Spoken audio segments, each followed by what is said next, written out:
Hi class, today we'll talk about right-angled trigonometry. Our objective is to make sure we can understand and use these trigonometric relationships of acute angles in triangles. At the same time, we should be able to determine side lengths of right triangles by using trigonometric functions. So let me start by sharing this really quick table right below. When you look at trigonometric functions, you look at three specific ones for now. You have your sine, cosine, and tangent functions. When you talk about these, you remember your SOH-CAH-TOA, where the sine represents the measure of the angle if you use the opposite over the hypotenuse, the side lengths. In the same manner, when you talk about cosine theta, okay, the angle measure, whatever that may be, you use the adjacent side length and divide it by the hypotenuse length. Meanwhile, for tangent theta, you use the opposite side and divide it by the adjacent side length. So these are just the familiar concepts that you already learned previously. So for example, in this image right here, you have a right triangle showing side lengths of 3, 4, and 5, where if we were looking for sine theta, notice where the position of theta is, right here. So you're actually referring to this point right here. So what is the opposite side of this angle? So that will be your 4, okay? Because we will need the opposite side to find sine theta. In the same manner, you need the hypotenuse length, which would be this long side right here. That's why we say it's 4/5. And the same thing goes with cosine and tangent. All right, let's go forward. So when you now talk about finding trigonometric ratios, this is one example we will go over, and then we'll try and practice on the problem right below. All right, so let's observe this one up here. We're going to find the values of sine, cosine, and tangent for the given figure. So we start off by looking for this theta measure. It's right here. This is the angle you're referring to. So if you're looking for sine, you look at the opposite over the hypotenuse. That produces a 15/39. And obviously, you want to simplify. Make sure it's always simplified. At this point, please do not leave your answer in decimal form. You want it to be in a fraction form, okay? Same thing for cosine theta. Notice how the adjacent side, 36, is divided by 39, the hypotenuse. Once again, you simplify as much as you can. And for tangent theta, you use the opposite side length, 15, over the adjacent side length, which is 36. Remembering that the adjacent side should be the one right next to it, okay? Not the hypotenuse, because that would be the longest side of your right triangle. So let's take a look at this example right below. Find the value of the sine, cosine, and tangent functions for the given. This is theta up here, all right? So let's go ahead and write it down right below. So to find sine theta, okay, you say you're looking for the opposite side over the hypotenuse. So opposite this would be your 30 over the hypotenuse. Luckily, we're given all the sides, would be 34. And once you've set this up, check to see if you can simplify it. These are both divisible by 2. So we say, okay, the simplified form will be 15/17 for sine theta. In the same manner, let's go ahead and look for cosine theta. All right, so cosine this time is adjacent over the hypotenuse. What's adjacent to this theta measure is 16 over the hypotenuse, which is 34. So we say, okay, it's 16/34, which are again both divisible by 2. So let's simplify that into 8/17. And what's super cool is you're actually repeating the same steps for tangent, but now you're using the opposite side, 30, okay, over the adjacent side length, which is 16. And then check to see if this can be simplified. And it seems they're both divisible by 2, so we use 15/8. And these are the answers you're looking for. These are the missing values that is being instructed to us. Okay, so I'll stop for a few seconds and give you a chance to finish your notes.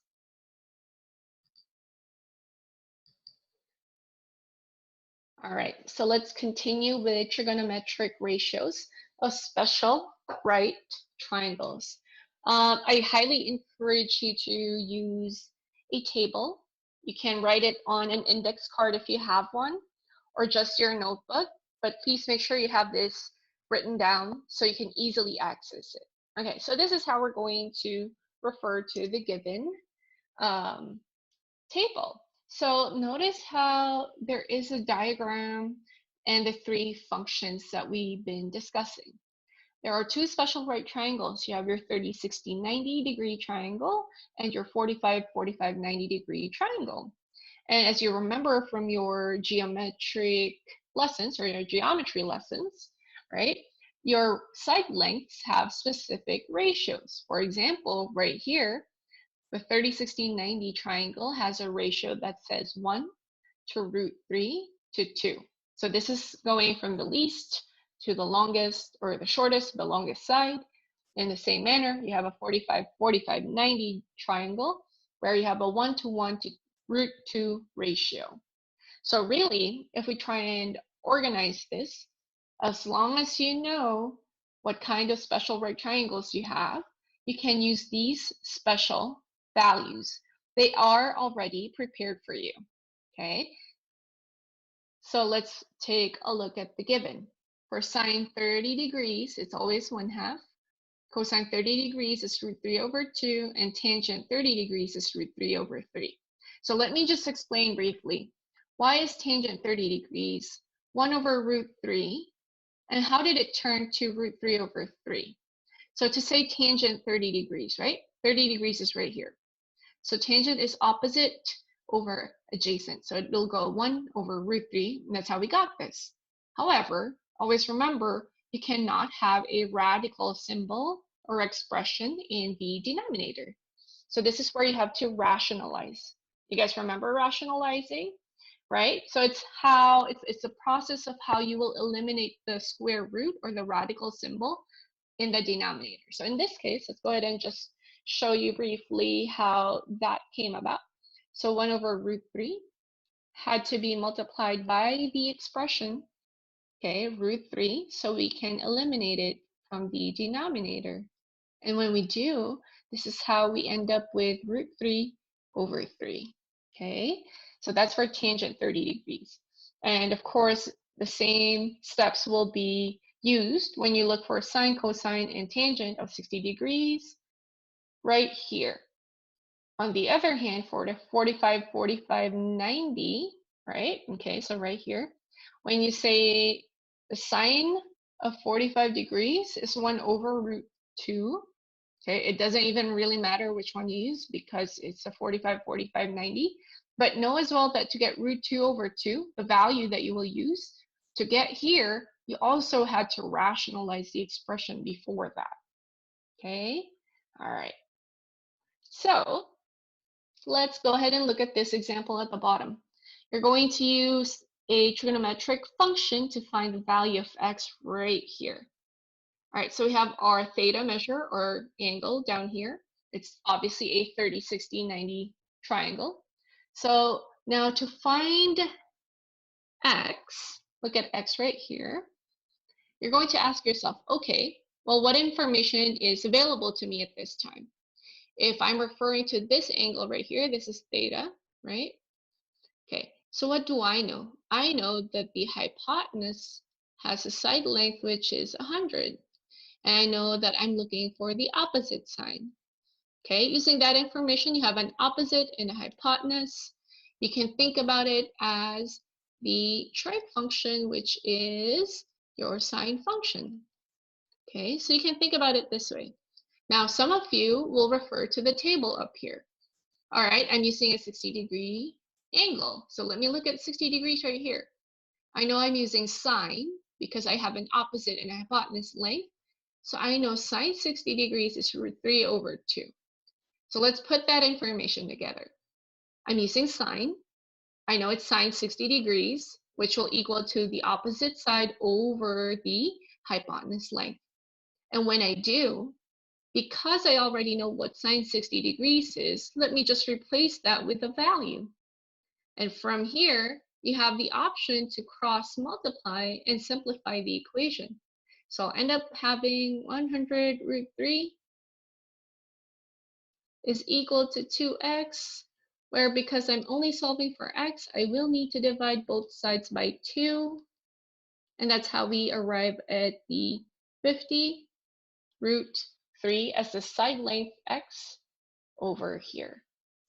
All right, so let's have you try the next example out. Remember, you can pause the video at any point so you can give yourself a chance to practice. Okay, so here's our example. Let's use a trigonometric function to find the value of x right here. Okay, so what information do we know right now? We're using a 45-degree angle measure and a side length of 20, which is your hypotenuse. So let's label that so we know exactly what we have. We have a hypotenuse, and this one will be your opposite side, which means you are in fact using sine theta. All right, so let's get you started. So let's set it up as sine theta equal to the opposite over the hypotenuse length, right? Okay, so let's go ahead and replace instead of theta, because you know it's a 45-degree angle, let's use that one, okay, equal to the opposite side, x over the hypotenuse, which is 20. All right, so our goal, our objective is to solve for x. So we go and multiply 20 by sine 45 degrees to find x. Okay, so here's an option that you can use. If you were going to type this thing in your calculators, make sure that your mode, look for the mode button. It should be almost right next to the second button, right next to this.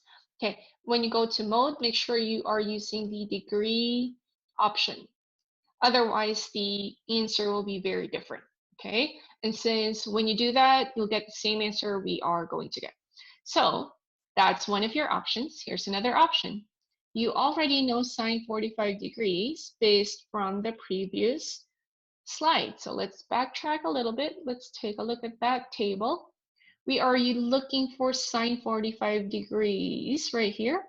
That is root 2 over 2. Because we know that, we can replace sine 45 with root 2 over 2. And when we do, this simplifies into 20 divided by 2. Remember, this is 20 over 1. All right, so that's 10 root 2. And that is the measure of x. Do not change it to a decimal. You can leave it in this form, please. Unless you've used your calculator, then you produce a value in decimal form. Okay, all right, so let's move on. All right, so now you know how to apply the trigonometric functions. You know how to find a specific side length. We are now moving you on to applications. So there's a builder who's constructing a wheelchair ramp from the ground. Okay, take note, from the ground to a deck with a height of 18 inches. So this is the height of the actual surface that he's trying to reach from the ground to a specific height, 18 inches. And the angle between, keyword, the angle between the ground and the ramp, right here, okay, it really helps to highlight your or underline important points, is about 4.8 degrees. So this small angle measure, it's how much it's tilted. To the nearest inch, what would be the distance between the end of the ramp and the deck? So this is the deck, this is the end of the ramp. Question is, how long will that be? How far away will those be from each other? All right, so let's analyze the situation. This is theta right here. Okay, what information do you have? Right, you have the opposite. And this time, the d, the unknown distance, is your adjacent side length. All right, so the only possible trig function for this would be your tangent theta, where you have the opposite over the adjacent. All right, let's plug that in. So you're going to put your 18, the unknown distance d, and of course 4.8 degrees for theta. Now here's the part where you need to multiply. Now remember, tangent 4.8 degrees right here is over 1. What you can do is cross multiply so that distance, the d distance, is multiplied by tangent 4.8, equal to 18 multiplied by 1, which is just 18. But remember, you're looking for the distance d. So your objective is to isolate d by dividing both sides. And that's exactly what we did here. Once again, remembering that your calculator needs to be in the degree mode. If your calculator is not in degree mode, your answer will be so off.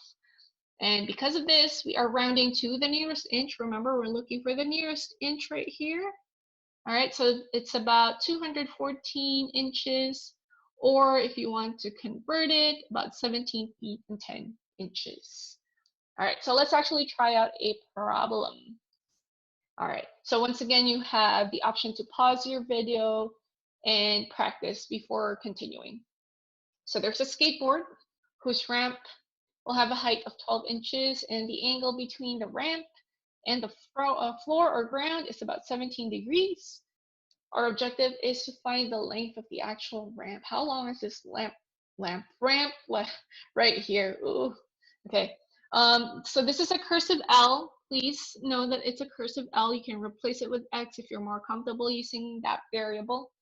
All right, so let's analyze again the situation. I have an opposite side and a hypotenuse, and because of that, I will use the function sine theta, which is the opposite over the hypotenuse. All right, so from here, we know our sine theta will replace with sine 17 degrees, and the opposite side, which is 12 inches, over the unknown length L. Again, you can replace that with X if you prefer. Remembering that this is over 1, I will cross multiply. So this one will say L is multiplied by sine 17 degrees equal to 12 multiplied by 1, or just 12. However, I only need L, so let me divide this side by sine 17 degrees. Same thing on the other side. So really, to solve for L, I will need to divide 12 by sine 17 degrees. Make sure to check your calculator is in degree mode, and if and when it is, L is about 41 inches. Okay, so this will be the length of the ramp. All right, let's move forward. So you know how to use your trigonometric functions. You know how to apply it or to find a side length as well. The next part will be about the angle of elevation and depression. So this is from the perspective of the object in the problem. So when you say the object, you're referring to the topic. Who are you talking about in the problem? So like this guy, if we're talking about a person on a plane, you're actually referring to an angle of depression, because from the plane, you're looking downward, unless otherwise stated. On the other hand, if you have a person from the ground and they're looking up, then you say there is an angle of elevation. And this is a very, very good visual and representation of how you will create your right triangles. Okay, so let's use that information on the next example. All right, so again, you can pause the video at any point and try this out first. Here's our example. A park ranger whose eye level is about 5 feet. Okay, he's 5 feet tall, I guess, okay. And the angle of elevation, keyword, elevation, you're looking up, looking up, looking up. From the eyesight or the eyesight line, you're looking up for 34.6. Okay, that's why we're producing the angle here and not up here. Okay, so we do know that if he is standing 200 feet away from the base, what is the height of the eruption? So actually right now you're just trying to solve for X here. Okay, but later on in the problem, you will be instructed to find the total height. So let's look at this. Normally, some problems give you illustrations, but if not, feel free to create your own. So draw and label right here. Step 2 is to represent the X value, the unknown height, which we will look for. We know the angle measures 34.6 degrees. You have the information about the adjacent side and the opposite side. And because of that, we're using tangent theta. So you say tangent theta of 34.6 will be equal to the opposite over the adjacent side lengths. In this case, we are going to get 138. So x here is 138 feet, but that's just x, right? Okay, so when you think about it, we're looking for the total height from the base, So you're not just referring from the tip to the actual height of the eruption. You're actually looking for the total height. So you have to add 138 and the height of the observer. This is why we say, okay, the actual height of the eruption is actually 143 feet. Okay, so take note of keywords, read the problem, reread it one more time, and take note of the information that you have and what you will need. Okay, so let's look at another example. At this point, you can pause the video so you can give yourself a chance to try this out first. A surveyor whose eye level is 6 feet above the ground measures the angle from the highest point on the hill of a roller coaster with a given angle measure. Okay, so if the surveyor is standing 120 feet from the base, what is the height, the total height of the hill? All right, so let's look at this. Let's try to create an image. Your keyword says it's an angle of elevation, so this person is looking up. Let's draw someone looking up. So, you know, it'll be a right triangle. This person looking up. So the question is, what is this angle measure? We know that to be 60.7 degrees, right? Okay, that's the angle of elevation. And the surveyor is, or has a height of 6 feet. Okay, definitely way taller than I am, right? Okay, so the roller coaster's highest point on the hill right here is going to be the unknown that we will need to find. So how tall is this roller coaster? But remember, that's just the roller coaster. The hill is the total from this tip to the bottom point of this person. All right, so what else do we know? That from the hill, this is the hill, to the person, it's 120 feet. Okay, so let's start by identifying what you know, and so we can use our right trig functions. I have theta, I have the opposite side, and I know the adjacent side. So because I have the opposite and adjacent, we're using tangent theta of the opposite over the, adjacent. Okay, so let's replace the values with 60.7 and then the opposite side length, which is your x over 12, or 120 rather. And so we're going to multiply the equation by 120. So 60.7 degrees equal to x. And once again, remembering that your calculator should be in the right mode. Make sure it's in degrees. Okay, so x right here is, we found it to be 214 feet. So that's the height from the tip of the roller coaster to the line of sight of this surveyor. All right, so but the question remains, what is the total height, right? Because what we know is only 214 feet. So this tells us that we still need to add the 6 feet, which is the height of the person. So 214 plus 6 more. That produces your 220 feet. And this is now the actual height of the hill. So that's how tall or big the hill is, right? And so take note of keywords. It really, really helps you to see the information you need, what you're looking for, and how you're going to use them and put them together. So when you think about it, go back to your trig functions. There are 3 original trig functions: your sine, your cosine, and your tangent. Think back to your song. I know you've heard your favorite song, your SOH-CAH-TOA. Okay, so let's bring you forward to the reciprocal trigonometric functions. Because we've had the original 3, these are the reciprocal. So basically, the cosecant function is the reciprocal of the sine function. So if the sine function, all right, if the sine function is the hypotenuse over the opposite side, or the opposite over the hypotenuse, your cosecant is the reciprocal. Similarly, secant would be the reciprocal of cosine. So we say it's a hypotenuse over the adjacent side. In the same manner, you have your cotangent, which is the reciprocal of your tangent function.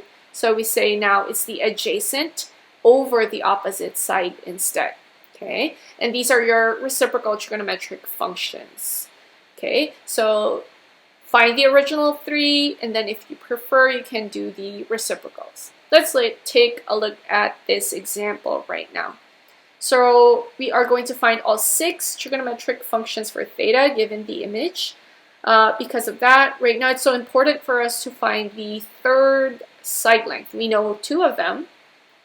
Okay, the third side length is your hypotenuse.